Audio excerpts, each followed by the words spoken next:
আসসালামু আলাইকুম। আমন্ত্রণ বাংলা ভিশন সংবাদে আপনাদের সাথে আছি আমি রেজওয়ানা এলকিস। শুরুতে ডিআরবি কেবল সংবাদ শিরোনাম। ওবায়দুল কাদেরের অবস্থার উন্নতি, কয়েকদিনের মধ্যে বাইপাস সার্জারি জানিয়েছেন মাউন্ট এলিজাবেথ হাসপাতালের চিকিৎসকরা। বেগম জিয়ার সুচিকিৎসা নিশ্চিতে আশ্বস্ত করেছেন স্বরাষ্ট্রমন্ত্রী, জানিয়েছেন মির্জা ফখরুল। মন্ত্রীর সঙ্গে বিএনপি প্রতিনিধি দলের বৈঠক। হবিগঞ্জ শহরে খোয়াই প্রতিরক্ষা বাঁধে ব্যাপক ধস, আতঙ্কিত স্থানীয়রা। এক সপ্তাহের মধ্যে কাজ শুরুর আশ্বাস পানি উন্নয়ন বোর্ডের।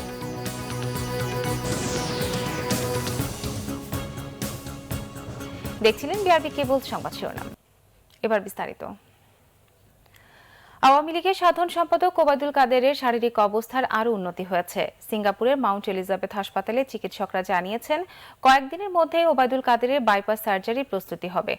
তবে এই মুহূর্তে তার কিডনিতে কিছু ইনফেকশন রয়েছে। এই ইনফেকশন কাটলে বাইপাস সার্জারি করা হবে। এদিকে সিঙ্গাপুরে চিকিৎসাধীন আওয়ামী লীগ সাধারণ সম্পাদকের চিকিৎসার বিষয়ে দুপুরে হাসপাতালে ব্রিফ করেন ডাক্তার ফিলিপ কোহস নেতৃত্বাধীন মেডিকেল বোর্ড। সিঙ্গাপুরে বাংলাদেশ দূতাবাস ওবায়দুল কাদেরের চিকিৎসার সার্বক্ষণিক তদারকি করেছে। প্রধানমন্ত্রী শেখ হাসিনাও দূতাবাসের সঙ্গে তার চিকিৎসার বিষয়ে প্রতি মুহূর্তে খোঁজ খবর নিচ্ছেন। উন্নত চিকিৎসার জন্য সোমবার ওবায়দুল কাদেরকে এয়ার অ্যাম্বুলেন্সে সিঙ্গাপুর পাঠানো হয়।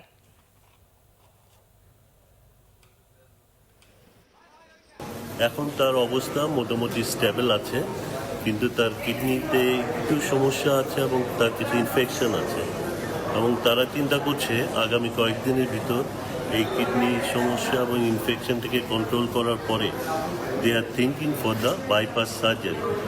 এবং বর্তমানে তার অবস্থা আগে থেকে ক্রমেই উন্নতির দিকে যাচ্ছে।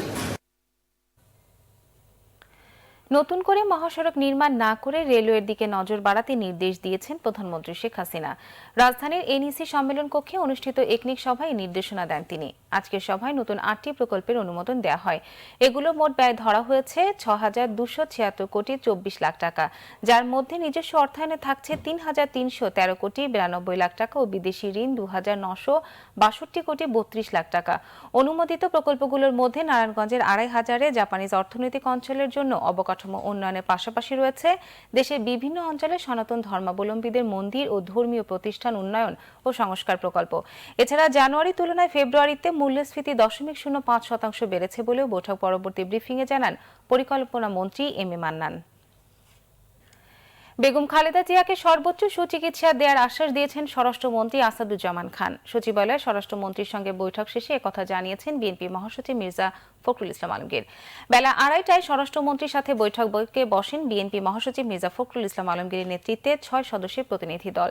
বৈঠক শেষে স্বরাষ্ট্রমন্ত্রী জানান মেডিকেল বোর্ডের পরামর্শে শীঘ্রই বেগম খালেদা জিয়াকে স্বাস্থ্য পরীক্ষার জন্য বঙ্গবন্ধু শেখ মুজিব মেডিকেলে পাঠানো হবে। বিএনপি চেয়ারপারসনকে বিদেশে পাঠানো হবে কিনা বা বিএনপি এমন দাবি করেছে কিনা এমন প্রশ্নের জবাবে স্বরাষ্ট্রমন্ত্রী বলেন, মেডিকেল বোর্ড যা বলবে তাই করা হবে। জিয়া অরফানেজ ট্রাস্ট ও জিয়া চ্যারিটেবল ট্রাস্ট মামলায় দণ্ডনীয় 1 বছর ধরে কারাগারে আছেন বিএনপি চেয়ারপারসন বেগম খালেদা জিয়া। কুমিল্লার 14 গ্রামে বিশেষ ক্ষমতা আইনে দায়ের করা নাশকতার মামলায় বিএনপি চেয়ারপারসন বেগম খালেদা জিয়ার জামিন আবেদনের শুনানি শেষ। কাল আদেশ দেবে হাইকোর্ট। বিচারপতি এ.কে.এম. আসাদুজ্জামানের নেতৃত্বাধীন হাইকোর্ট বেঞ্চে আদেশের এই দিন ধার্য করেছেন। 2015 সালে 25 জানুয়ারি ঢাকা চট্টগ্রাম মহাসড়কের 14 গ্রাম উপজেলা সদরের পৌর এলাকার হায়দারপুর এলাকায় একটি কাভার্ড ভ্যানে আগুন দেওয়ার ঘটনা ঘটে। ঘটনার পরদিন বিএনপি চেয়ারপারসন সহ 20 দলের স্থানীয় 32 জনের বিরুদ্ধে বিশেষ ক্ষমতা আইনে মামলাটি দায়ের করা হয়। এ মামলায় হুকুমের আসামি করা হয় বেগম খালেদা জিয়াকে। আওয়ামী লীগ খালেদা জিয়াকে জেলে রাখতে চায় না, বিএনপি জামায়াতের দুঃশাসনের পাপের কারণে তাকে জেলে থাকতে হচ্ছে বলেছেন আওয়ামী লীগের সভাপতিমণ্ডলীর সদস্য মোহাম্মদ নাসিম। দলের সাধারণ সম্পাদক প্রয়াত আব্দুল জলিলের 6ষ্ঠ মৃত্যুবার্ষিকীর আলোচনায় নাসিম আরো বলেন, বিএনপি সংসদে না গিয়ে জেনে শুনে ভুল করছে। বিএনপি সংসদে গেলে সব ধরনের সুযোগ সুবিধা পাবে, কারণ আওয়ামী লীগ সবসময় চায় শক্তিশালী বিরোধী দল। বিএনপিকে সংসদে আসার আবারও আহ্বান জানান নাসিম। বলেন, রাজনীতিতে এখন কঠিন সময় শেষ হয়েছে, পরাজিতরা ওত পেতে আছে। বিএনপি জামায়াতকে অতীত ভুল থেকে শিক্ষা নেওয়ারও পরামর্শ দেন মোহাম্মদ নাসিম। জেলে রাখতে চাই না, আইন আদালত দেখেছি, আমরা কি করবো বলেন। কিন্তু আপনাদের দুঃশাসনের কারণে 21 আগস্টে হত্যার বিচার করেন, বঙ্গবন্ধু হত্যাকারীদের আশ্রয় প্রশ্রয় দিয়েছেন, এই ধরনের দুঃশাসনের কারণে আছে খালেদা জিয়াকে পাপ ভোগ করতে হচ্ছে। 15 আগস্টে আপনারা শোক দিবস জন্মদিন পালন করে যে এই পাপের জন্য আপনাদের ফর্ম করতে হচ্ছে, জানি না কবে আপনি এই পাপ থেকে মোচন আপনাদের হবে। বিএনপি মহাসচিব মির্জা ফখরুল ইসলাম আলমগীর জানিয়েছেন, গুরুতর অসুস্থ বেগম খালেদা জিয়া। প্রথমবারের মতো বেগম জিয়া বলেছেন কারাগারে কষ্ট পাচ্ছেন তিনি। একদলীয় শাসনের বিরুদ্ধে লড়াই সংগ্রাম চালিয়ে যাবার ঘোষণাও দেন বিএনপি মহাসচিব। বলেন, গ্যাসের দাম বাড়ানো হলে প্রতিরোধ করবে জনগণ। বিএনপির সিনিয়র ভাইস চেয়ারম্যান তারেক রহমানের 13তম কারাবন্দী দিবস উপলক্ষে জাতীয় প্রেস ক্লাবে আলোচনা সভা হয়। এতে দলের মহাসচিব মির্জা ফখরুল ইসলাম আলমগীর অভিযোগ করেন, অত্যাচার নির্যাতনের মাধ্যমে ক্ষমতায় টিকে আছে আওয়ামী লীগ। যে নেতাকে আমরা দেখেছি তিনি হেঁটে সুন্দরভাবে চলে গেলেন এবং আমাদের বলে গেলেন যে তোমরা সংগ্রাম রাখবে, তোমরা ঐক্যবদ্ধ হবে, গণতন্ত্রের সংগ্রাম করতে হবে, সেই নেতাকে হুইল চেয়ারে করে আদালতে নিয়ে আসা হবে। তিনি বলেছেন প্রথমবারের মতো যে আমি অসুস্থ, আমি অত্যন্ত কষ্ট পাচ্ছি আমার অসুখে, তার আর্থ্রাইটিস। একদলীয় শাসন ব্যবস্থা যে চক্রান্ত, সেই চক্রান্তকে ধ্বংস করে দেওয়ার জন্য আমাদেরকে সবাইকে ঐক্যবদ্ধ হয়ে আমাদেরকে লড়াই করতে হবে, সংগ্রাম করতে হবে, আন্দোলন। জনগণের স্বার্থ বিরোধী যে কোনো সরকারি সিদ্ধান্তের বিরুদ্ধে বিএনপির অবস্থান শক্ত বলেও জানান মির্জা ফখরুল। এই সরকার তাদের দুর্নীতিকে ঢেকে রাখার জন্য সব রকম আর্থিক যে ব্যয় সেটা জনগণের উপরে চাপিয়ে দিচ্ছে। আপনারা দেখেছেন যে গ্যাসের দাম বাড়ানোর কথা চিন্তা করা হচ্ছে। সেই গ্যাসের দাম বাড়ানোর ব্যাপারে আমরা খুব স্পষ্ট বলতে চাই, গ্যাসের দাম বাড়ানো যাবে না। যদি গ্যাসের দাম বাড়ানো হয় তাহলে অবশ্যই জনগণ তা প্রতিরোধ করবে। ডাকসু নির্বাচনে ছাত্রদলের অংশগ্রহণ বিশ্ববিদ্যালয়ে জাতীয়তাবাদী শক্তির অস্তিত্বের প্রমাণ বলেও জানান বিএনপি মহাসচিব। সিকান্দার রেমান, বাংলা ভিশন, ঢাকা। দীর্ঘ 28 বছর পরে অনুষ্ঠেয় ডাকসু নির্বাচন ব্যাপক আলোড়ন তৈরি করেছে ঢাকা বিশ্ববিদ্যালয় ক্যাম্পাসে। প্রচারণার পরিবেশ নিয়ে পাল্টাপাল্টি অভিযোগ আছে ছাত্রদল ও ছাত্রলীগের। অনেকেই স্বপ্ন দেখছে ডাকসু নির্বাচন থেকে শুরু হবে বিশ্ববিদ্যালয়ের ঐতিহ্য ফিরিয়ে আনার সংগ্রাম। হল পর্যায়ে বাধা দেবার অভিযোগ থাকলেও বিশ্ববিদ্যালয় পর্যায়ে ডাকসু নির্বাচনের প্রচারণা চলছে অবাধে। রাজনৈতিক সংগঠনের সদস্যদের পাশাপাশি সাধারণ শিক্ষার্থীরাও প্রচণ্ড উৎসাহ নিয়ে অংশ নিচ্ছেন নির্বাচনী উৎসবে। আমি এবং আমরা চাই যে ঢাকা বিশ্ববিদ্যালয় যেন একটি বিশ্বমানের বিশ্ববিদ্যালয় হয়। মানুষগুলো যারা বেরিয়ে আসছে ঢাকা বিশ্ববিদ্যালয় থেকে সবাই যেন বিশ্বমানের মানুষ হতে পারে। ছাত্রদলের পক্ষ থেকে অভিযোগ করা হয়েছে, কয়েকটি হলের প্রচারণা চালাতে গিয়ে তাদের কর্মীরা বাধার মুখে পড়েছেন। আবার পিকনিকে চাঁদা দেওয়ার নাম করে নির্বাচনের প্রভাব সৃষ্টির অভিযোগও আছে তাদের। তবে এসব অভিযোগ উড়িয়ে দিয়েছেন ছাত্রলীগের নেতারা। আমাদের এখনো হলে ওঠানোর যে ব্যবস্থা তা প্রশাসন করেনি। তারা আমাদেরকে যে কথাগুলো বলে আসলে এগুলো কোনো আইনের কথা না, এগুলো কোনো শিক্ষক হিসেবে তারা এই কথাগুলো বলতে পারে না। যে কোনো একজন সংগঠন কর্তৃক মনোনীত একজন প্রার্থী একটি আঞ্চলিক সংগঠনকে পিকনিকে যাওয়ার জন্য আর্থিকভাবে অনুদান দিয়েছে। ছোট ভাইরা আসলে যে কোনো প্রয়োজনে আমরা 500-1000 সাধ্যমতো এটা খেলা হোক, এটা পিকনিক হোক, একটা অনুষ্ঠান হোক, এটা আমরা ভালোবেসে অনুরোধের অগ্রতা দিয়ে থাকি। ক্যাম্পাসের ট্রেডিশন এটা। আমাদের স্পষ্ট নির্দেশনা যে সবাই প্রচারণা করবে, তাদের মধ্যে প্রচারণা চালাবে, কোথাও কোনো বাধা দেওয়া যাবে না। ডাকসু নির্বাচনকে কেবলই একটি নির্বাচন হিসেবে দেখতে নারাজ অনেক প্রার্থী। হলে ও ক্যাম্পাসে নির্ভয় পরিবেশ সৃষ্টি করে বিশ্ববিদ্যালয়কে জ্ঞান চর্চার কেন্দ্রে পরিণত করার স্বপ্ন তাদের চোখে। এই যে গেস্টরুম গণরুম কালচার, একটা সংগঠনের এককভাবে নিয়ন্ত্রণ করার যে জায়গাটা, যারা নির্বাচিত হবে আমরা বলছি তারা যখন প্রশাসনের কাছে এই দাবিটা জানাবে যে নতুন নতুন হল নির্মাণ করতে হবে, কারণ এই হলের স্কেসিটির সুযোগটা নিয়ে কিন্তু এই গণরুম গেস্টরুমগুলো চালু হয়েছে। ফলে এখানে শিক্ষকদের জন্য বড় বড় আবাসিক এলাকা যেমন হচ্ছে, আমরা বলছি যে ছাত্রদের জন্য সেগুলো করতে হবে। শিক্ষার্থীদের ভোটাধিকার নিশ্চিত হবে। 11 মার্চ ডাকসু ফিরে পাবে তার ঐতিহ্য, এটাই প্রত্যাশা ঢাকা বিশ্ববিদ্যালয়ের শিক্ষার্থীদের। সাইমুল হক, বাংলা ভিশন, ঢাকা। হবিগঞ্জ শহরে খোয়াই প্রতিরক্ষা বাঁধে ব্যাপক ধস নেমেছে। এতে হুমকিতে রয়েছে শহর। প্রতি বছরই খোয়াই নদীর বাঁধ ভেঙে হাজার কোটি টাকার সম্পদ সহ শহর তলিয়ে যাওয়ার আশঙ্কায় থাকে প্রশাসন, ব্যবসায়ী সহ স্থানীয়রা। তবে পানি উন্নয়ন বোর্ড বলছে বাঁধ মেরামতের জন্য মন্ত্রণালয়ের প্রস্তাবনা পাঠানো হয়েছে। হবিগঞ্জের 4টি উপজেলার 10 লাখ মানুষের আতঙ্কের নাম এখন খোয়াই নদী। প্রায় 4 মাস আগে খোয়াই নদীর কামরাপুর এলাকার শহর রক্ষা বাঁধটি ধসে পড়লেও মেরামতের কোনো উদ্যোগ নেই। বাঁধ ভাঙার কারণে আতঙ্কিত হয়ে পড়েছেন স্থানীয়রা। তারা জানান, খুব দ্রুত বাঁধের ধসে যাওয়া অংশ মেরামত করা না হলে জোয়ার এলেই অন্য অংশ ভেঙে অনেক গ্রাম তলিয়ে যাওয়ার আশঙ্কা রয়েছে। বর্ষা মৌসুমে আসলে আমরা আতঙ্কে রাত কাটাইতে হয়। খোয়াই নদীর ভিতর দিকে বড় ধরনের একটা ধস নেমে গেছে। এই এলাকা হবিগঞ্জ শহরে কোনো অস্তিত্ব থাকবে না। 4 ভাগের 3 ভাগ মাটি নেমে গেছে দস্যা। আন বাংলে শহর তো বাসাইব, কি পরিস্থিতিতে একটা খারা ডোল দিল বান ফুরা লাইমে যাইব। জরুরি ঘোষণা করে আগামী 1 সপ্তাহের মধ্যে কাজ শুরু করার আশ্বাস দিলেন পানি উন্নয়ন বোর্ডের নির্বাহী প্রকৌশলী। জরুরি ঘোষণা করে এমার্জেন্সিভাবে আমরা কাজটা দেখে 1 সপ্তাহের মধ্যে চেষ্টা করবো এটাকে কাজ শুরু করা। যেহেতু একটা ফাটল দেখা যাচ্ছে, হয়তো নদীর ভিতরে কিছুটা ইরোশন হয়েছে, আমরা নদীর ভিতরের অংশটাকে ভরাট করতে পারলে এটা স্লাইড করে পড়ে যাবে না। বাঁধটি মেরামতের জন্য পানি সম্পদ মন্ত্রণালয়ে যোগাযোগ করা হয়েছে। দ্রুত সময়ের মধ্যে কাজ শুরু করা হবে বলে জানালেন জেলা প্রশাসক। ইতিমধ্যে পানি সম্পদ মন্ত্রণালয়ের সাথে যোগাযোগ করেছি, তারা আমাদেরকে আশ্বস্ত করেছেন যে স্বল্প সময়ের মধ্যেই এটি মেরামতের জন্য যথাযথ উদ্যোগ গ্রহণ করা হবে। প্রতি বছরই বর্ষা মৌসুমে খোয়াই নদীর পানি বিপদসীমার 250 থেকে 300 সেন্টিমিটার উপর দিয়ে প্রবাহিত হয়। শহরবাসীর কাটাতে হয় নির্ঘুম রাত। দ্রুত ক্ষয় প্রতিরক্ষা বাঁধের নির্মাণ কাজ শুরু করার দাবি হবিগঞ্জবাসীর। Bangla vision news desk. নিচ্ছে সিবিসি টাইল সংবাদ বিরতির সাথেই থাকুন, ফিরে এসে থাকছে ভোট কেন্দ্রে আইন শৃঙ্খলা পরিস্থিতি ঠিক না থাকলে নির্বাচন বন্ধ করে দেওয়া হবে বলেছেন কমিশনার রফিকুল ইসলাম।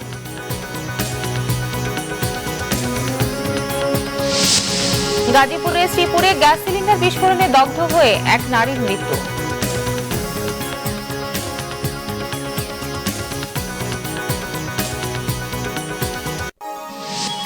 আপনারা দেখছেন বাংলা ভিশন সংবাদ। স্বাগত আরেকবার বাংলা ভিশন সংবাদে। ভোট কেন্দ্রে আইন শৃঙ্খলা পরিস্থিতি ঠিক না থাকলে নির্বাচন বন্ধ করে দেওয়ার কথা বলেছেন নির্বাচন কমিশনার রফিকুল ইসলাম। দুপুরে নাটোরের সিংড়া উপজেলার প্রিজাইডিং সহকারী প্রিজাইডিং ও পোলিং অফিসারদের ভোট গ্রহণ প্রশিক্ষণ কর্মশালায় তিনি এই হুঁশিয়ারি দেন। নির্বাচিত হবে, আপনাদের এই জিনিস দেখার দরকার নাই। এই জিনিসের জন্য আপনারা মাথাটাকে নত করবেন না। আপনারা যদি দেখেন কি যে আইন শৃঙ্খলা পরিস্থিতি আপনার কেন্দ্রের মধ্যে এমন এক পর্যায়ে চলে গেছে যেটাতে আপনাদের নির্বাচন করা সম্ভব না, আপনারা দয়া করে বন্ধ করে দেন। গাজীপুরের শ্রীপুরে একটি বাড়িতে গ্যাস সিলিন্ডার বিস্ফোরণে দগ্ধ হয়ে মারা গেছে এক নারী। ভোর 5:15টার দিকে গড়গড়িয়া মাস্টারবাড়ি এলাকার শহীদুল ইসলামের বাড়িতে অগ্নিকাণ্ডের এই ঘটনা ঘটে। নিহত সেলিনা বেগম সিরাজগঞ্জের কামারখন্দ থানার দৌলতপুর গ্রামের আজাদ মিয়ার স্ত্রী। শ্রীপুর ফায়ার স্টেশন অফিসার জানান, ভোরে সেলিনা বেগম রান্নার জন্য গ্যাস সিলিন্ডারে চুলা জ্বালানোর সময় পাইপের লিকেজ থেকে আগুন ধরে যায়। এক পর্যায়ে গ্যাস সিলিন্ডার বিস্ফোরিত হয়ে আগুন সারা ঘরে ছড়িয়ে পড়ে। এ সময় আগুনে পুড়ে সেলিনা বেগম ঘটনাস্থলেই মারা যান। বিদ্যালয় জাতীয়করণের 2 বছর পরও বেতন ভাতা সহ সরকারি সুবিধা বঞ্চিত খাগড়াছড়ির 49টি প্রাথমিক বিদ্যালয়ের শিক্ষকরা। 2 শতাধিক শিক্ষকের পরিবার মানবেতর জীবনযাপন করছে। ভুক্তভোগী শিক্ষকরা চাকরি জাতীয়করণে প্রধানমন্ত্রীর হস্তক্ষেপ চান। তবে শিক্ষকদের চাকরি সরকারিকরণ প্রক্রিয়াধীন বলে জানিয়েছেন শিক্ষা কর্মকর্তারা। দুর্গম পাহাড়ে শিক্ষা সম্প্রসারণে 2008 সালে ইউএনডিপি CHTDF প্রকল্পের আওতায় খাগড়াছড়ি সহ 3 পার্বত্য জেলায় 210টি বেসরকারি বিদ্যালয় স্থাপন করা হয়। এই প্রকল্পে খাগড়াছড়িতেই প্রতিষ্ঠিত হয় 49টি প্রাথমিক বিদ্যালয়। প্রকল্পের শুরুতেই নিয়োগপ্রাপ্ত শিক্ষকরা 3 থেকে 5 হাজার টাকা বেতন পেতেন, কিন্তু 2015 সালের জুন মাস থেকে তাদের বেতন বন্ধ হয়ে যায়। পরে 2017 সালে 20 ফেব্রুয়ারিতে প্রাথমিক ও গণশিক্ষা মন্ত্রণালয় খাগড়াছড়ির 49টি স্কুলকে জাতীয়করণ করে, কিন্তু এসব বিদ্যালয়ে কর্মরত 193 জন শিক্ষক শিক্ষিকার চাকরি এখনও জাতীয়করণ হয়নি। কিন্তু 14 সাল পর থেকে এ পর্যন্ত আমরা আদৌ 1 টাকা পর্যন্ত কোনো সরকার কাছ থেকে বা কোনো সংস্থার কাছ থেকে কোনো জায়গা থেকে সহায়তা পাই নাই। সরকারের প্রতি আশাবাদী যে কখন হবে, তো এখন যে পর্যায়গুলো যাচ্ছে এগুলো আমাদের খুবই কষ্টকর। আমরা বিদ্যালয়ের ছাত্রছাত্রীদেরকে শিক্ষাদান পাঠদান করব, এই আশা আমরা অদ্যবধি পর্যন্ত আমরা বিদ্যালয়ে আছি। জেলা প্রাথমিক শিক্ষা কর্মকর্তা জানান, সরকারি প্রাথমিক বিদ্যালয়ের শিক্ষকদের চাকরি সরকারিকরণ প্রক্রিয়াধীন। ডিসেম্বর মাসে আমাদের কাছ থেকে আবার তাদের পূর্ণাঙ্গ তথ্য চাওয়া হয়েছিল, সেগুলি আমরা আবার যাচাই বাছাই করে সঠিক তথ্যভাবে আমরা আবার প্রেরণ করেছি। তো কাজ মন্ত্রণালয়ে চলছে, আশা করা যায় এই মাসের শেষে সরকারি যে বেতন হয়ে আওতায় চলে আসে।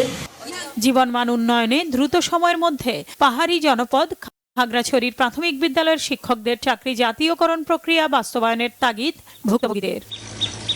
Bangla vision news desk. কয়লার বাজার নিয়ে বিপাকে ভৈরববাসী, পরিবেশ দূষণে অতিষ্ঠ তারা। এছাড়া তেলের ডিপো, গ্যাস সরবরাহ লাইনের কন্ট্রোল রুম থাকায় বড় দুর্ঘটনার শঙ্কায় স্থানীয়রা। গুরুত্বপূর্ণ স্থাপনা এলাকা থেকে সরিয়ে নিতে পরিবেশবাদীরা দাবি জানালেও ব্যবসায়ীরা বলছেন অর্থনৈতিকভাবে বাজারটি খুবই প্রয়োজনীয়। নদীপথে ইন্দোনেশিয়া, রাশিয়া ও দক্ষিণ আফ্রিকা থেকে কয়লা আসে ভৈরবে। দিনে দিনে বাড়ছে ব্যবসার পরিধি। স্থানীয় চাহিদা মিটিয়ে রপ্তানি হচ্ছে ভারতের ত্রিপুরায়। কর্মসংস্থান হয়েছে কয়েক হাজার শ্রমিকের। আমাদের এখানে জায়গা খুব সংকট, যদি সরকার আমাদের দিকে একটু তাকায়। কিন্তু মেঘনা নদীর উপর 2টি রেল সেতু ও একটি সড়ক সেতুর কারণে বিনোদন কেন্দ্রে পরিণত হওয়া জায়গাটি কয়লা ব্যবসার ফলে পরিবেশ দূষণের কবলে পড়েছে। এছাড়া পদ্মা, মেঘনা ও যমুনা তেল কোম্পানির ডিপো রয়েছে এখানে। রয়েছে তিতাস গ্যাসের সরবরাহ লাইনের একটি কন্ট্রোল রুম। কয়লার কারণে পরিবেশ এখানে নষ্ট হয়ে গেছে। উন্মুক্তভাবে এখানে চলাফেরা করতে পারে না। কয়লা ঘাটের পাশে কয়লার সাথে আছে একটা গ্যাস, তিতাস গ্যাস ট্রান্সফরমার, যেটা অত্যন্ত বিপজ্জনকভাবে অবস্থান করতেছে। যে কোনো মুহূর্তে একটা বড় ধরনের দুর্ঘটনা ঘটতে পারে। ভৈরবের এই পরিবেশ দূষণের যে কয়লার ব্যবসা, এটাকে কালীপুরের এই চরাঞ্চলে ছড়ানোর একটা ব্যবস্থা করা হোক। বিকল্প জায়গা পেলে কয়লা ব্যবসা সরিয়ে নেওয়ার আশ্বাস দিয়েছেন ব্যবসায়ীরা। যে ভারত থেকে আমরা কয়লা আনতাম, ওই ভারতেই আমরা কয়লা রপ্তানি করতেছি। আমাদের ব্যবসাটা বর্তমানে এতই সুবৃহৎ হয়েছে যে সমগ্র বাংলাদেশে এখান থেকে প্রতিদিন প্রায় 2 থেকে 300 ট্রাক আমরা ডেলিভারি দিই। সরকার যাতে অতি তাড়াতাড়ি জায়গার ব্যবস্থা আমাদেরকে করে দেওয়া হয়। এইখান থেকে সরকারের রাজস্ব আয় হচ্ছে, পাশাপাশি ভৈরবের অর্থনৈতিক অবস্থান চাঙ্গা হচ্ছে। সংশ্লিষ্টদের সাথে আলোচনা করে প্রয়োজনীয় ব্যবস্থা নেওয়া হবে বলে জানিয়েছেন উপজেলা নির্বাহী কর্মকর্তা। এ বিষয়ে এখনো কেউ লিখিত অভিযোগ করেনি, তবে যেহেতু বিষয়টি সম্পর্কে শুনেছি, এ বিষয়ে বিস্তারিত খোঁজ খবর নিয়ে প্রয়োজনীয় পদক্ষেপ নেওয়া হবে। পরিবেশ রক্ষায় গুরুত্বপূর্ণ জায়গা থেকে দ্রুত কয়লার বাজার সরিয়ে নেওয়ার দাবি স্থানীয়দের। Bangla vision news desk. দেশের বিভিন্ন জায়গার আরো কিছু খবর নিয়ে এবার দেখুন একটি ডেস্ক রিপোর্ট। আওয়ামী লীগের সাধারণ সম্পাদক, সড়ক পরিবহন ও সেতুমন্ত্রী ওবায়দুল কাদেরের রোগ মুক্তি কামনায় মিলাদ ও দোয়া মাহফিল হয়েছে গোপালগঞ্জের টুঙ্গিপাড়ায়। বাদ জোহর টুঙ্গিপাড়ায় বঙ্গবন্ধু সমাধিসৌধ মসজিদে মিলাদ ও দোয়া মাহফিলে দলীয় নেতাকর্মীরা ছাড়াও সর্বস্তরের মানুষ অংশ নেন। আসন্ন উপজেলা নির্বাচনকে সামনে রেখে নড়াইলে সদর উপজেলা আওয়ামী লীগের বর্ধিত সভা হয়েছে। জেলা আওয়ামী লীগের কার্যালয়ে সভায় সভাপতিত্ব করেন উপজেলা আওয়ামী লীগের সভাপতি অ্যাডভোকেট অচিন চক্রবর্তী। এতে প্রধান অতিথি ছিলেন জেলা আওয়ামী লীগের সভাপতি অ্যাডভোকেট সুভাষ চন্দ্র বোস। বাগেরহাটের মানসা বাহিরদিয়া ইউনিয়ন যুবলীগের যুগ্ম সাধারণ সম্পাদক শেখ সোহেলের সন্ধানের দাবিতে মানববন্ধন হয়েছে। মানসা বাহিরদিয়া বাজারে এই কর্মসূচিতে নিখোঁজের পরিবার, আওয়ামী লীগ, যুবলীগ সহ এলাকাবাসী অংশ নেয়। 26 মার্চ মহান স্বাধীনতা দিবস ও জাতীয় দিবস উপলক্ষে প্রস্তুতিমূলক সভা হয়েছে ভোলায়। জেলা প্রশাসক সম্মেলন কক্ষে এই সভা হয়। চট্টগ্রাম নগরীর রেলওয়ে পলোগ্রাউন্ড মাঠে কাল থেকে শুরু হচ্ছে মাসব্যাপী 27তম আন্তর্জাতিক বাণিজ্য মেলা।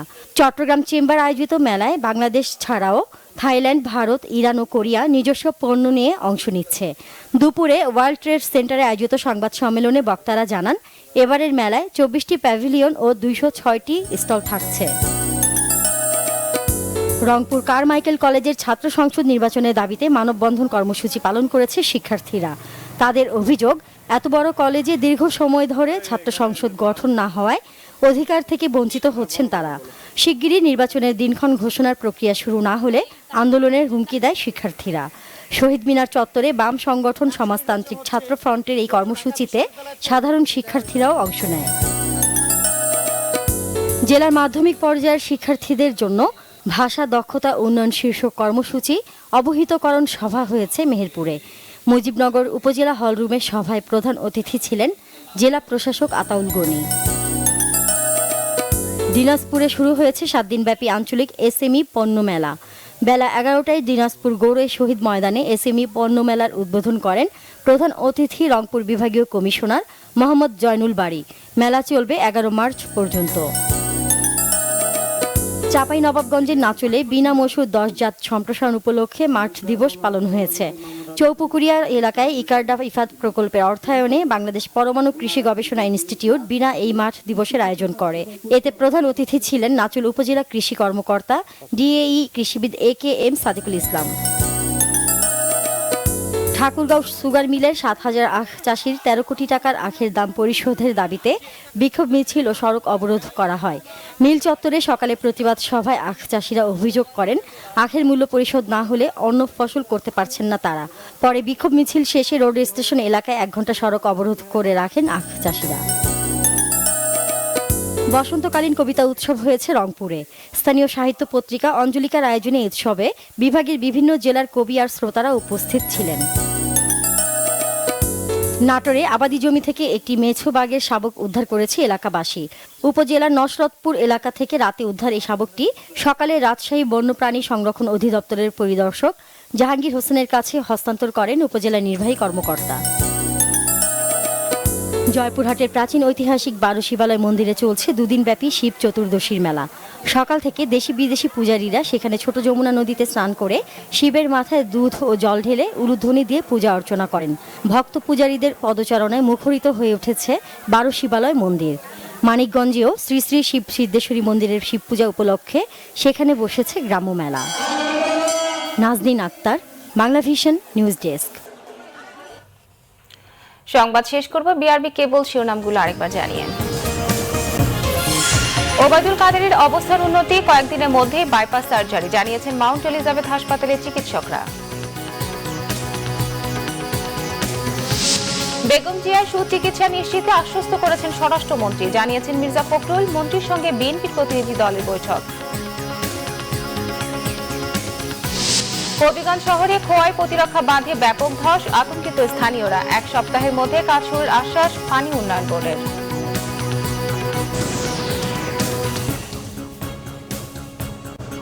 এই ছিল এখনকার মতো। পরের সংবাদ সন্ধ্যা 7:30। এর আগে 6টায় রয়েছে নিউজ টপ 10 দেখার আমন্ত্রণ রইল। এছাড়া ফেসবুকে বাংলা ভিশন সংবাদ সরাসরি দেখতে লগ ইন করতে পারেন facebook.com/বাংলাভিশনে। এতক্ষণ সঙ্গে থাকার জন্য ধন্যবাদ সবাইকে।